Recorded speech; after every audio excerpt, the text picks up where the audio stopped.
Il n'y a pas de mystère plus profond et plus doux que celui de la Vierge Marie. Bonjour à tous, bienvenue sur ma chaîne YouTube. Alors aujourd'hui, je vais vous parler d'une pépite que j'ai trouvée sur Arte. C'est Il Miracolo de Nicola Monanti qui est sorti en 2018 et diffusé sur Arte en 2019. En gros, c'est une mini-série qui est aussi mystérieuse, qui est fascinante et qui parle de la Vierge qui pleure du sang. Voilà, rien que ça, oui.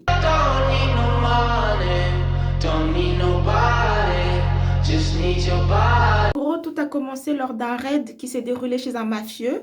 Et là, en fait, on retrouve le gars qui est complètement nu, plein de sang, par terre. Et puis, à un moment, on s'approche. Et là, on tombe sur une statue de la Vierge Marie qui est juste en train de pleurer du sang. Voilà, oui, ça pleure du sang, la Vierge Marie. Mais c'est impossible!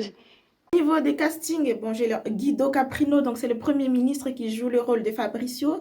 Pietro Macchi, donc c'est lui en fait en gros le héros de cette histoire. On a Olba Rosvacher, scientifique, qui joue le rôle de Sandra. On a Tommaso qui joue le rôle du prêtre Marcello, qui était mon coup de cœur. Et mon autre coup de cœur en version féminin, c'est Elena Lietti qui joue le rôle de Solé. Et franchement, cette femme, enfin ce personnage m'a juste fascinée du début jusqu'à la fin. C'était mon perso préféré en vrai. Donc alors les personnages, il y a à peu près 6 ou 7 personnages principaux. Les autres secondaires, mais ils sont tout aussi importants. Il y a le personnage du prêtre qui est complètement, mais what the fuck. C'est-à-dire qu'on a face à un personnage qui est rempli de pulsions sexuelles. C'est juste un connard. Et moi, au départ, je pensais que c'était lui le méchant de l'histoire. Que je pensais qu'il y avait une histoire de diable et qu'il était là en réincarnation de ce diable. Mais en fait, non, il représente l'église. Voilà. C'est un personnage qui est fascinant tout simplement. Il profite des gens vulnérables. C'est un gros connard. Il est machiste. À la fin, c'est juste le personnage que je trouvais le plus attachant. Il y a aussi le troisième personnage. C'est une femme qui est tout simplement avide de liberté. Brigitte, je suis libre. Et qui se retrouve cantonnée à des rôles qui ne lui suivent pas, à des rôles dans lesquels elle est tout simplement enfermée, alors que c'est comme si elle était faite pour s'envoler à l'air libre. Et elle me faisait énormément de la peine. En fait, qu'elle est cantonnée à un rôle qui ne lui va pas, qu'elle ne veut pas. Je ne veux pas, vous m'avez compris? Je ne veux pas! Mais elle est obligée parce que... Parce que quoi? Elle a un foyer à tenir, parce qu'elle a une image à tenir, parce qu'elle est la femme du Premier ministre, parce qu'elle a 2 enfants, parce qu'en fait, à la fin, elle est juste complètement dépassée par son rôle de mère.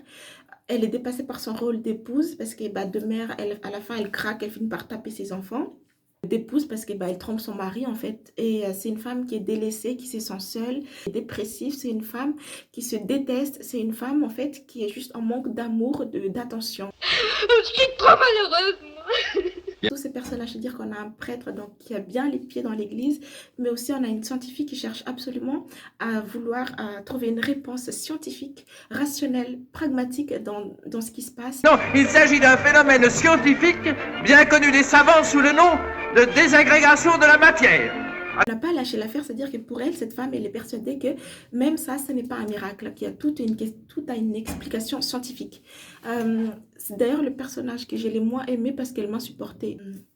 Ce que j'ai trouvé fort dans cette série, c'est le côté mystère plutôt. C'est-à-dire que le réalisateur a réussi à nous mettre dans une ambiance complètement captivante, glauque, sombre, remplie de mystères, où tout n'est que questionnement sur questionnement. Les drames, ça va de pire en pire. C'est-à-dire qu'à un moment, moi-même, je commençais à être angoissée. Genre, c'est quoi le drame qui va arriver en fait?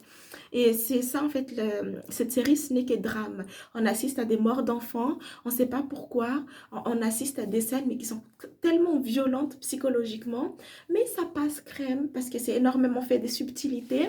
Imaginez juste 2 secondes, on s'est dit qu'on est une fervente catholique et puis on apprend en fait qu'il y a la Vierge, on a trouvé une statue de la Vierge Marie qui pleure du sang. Bien sûr que ça vrille dans nos têtes en fait. C'est ça que j'ai trouvé fort, c'est-à-dire que ce soit les côtés scientifiques ou même si on est religieux, on se met tous à genoux devant l'inconnu, devant quelque chose que l'on pense être relevant du mystère.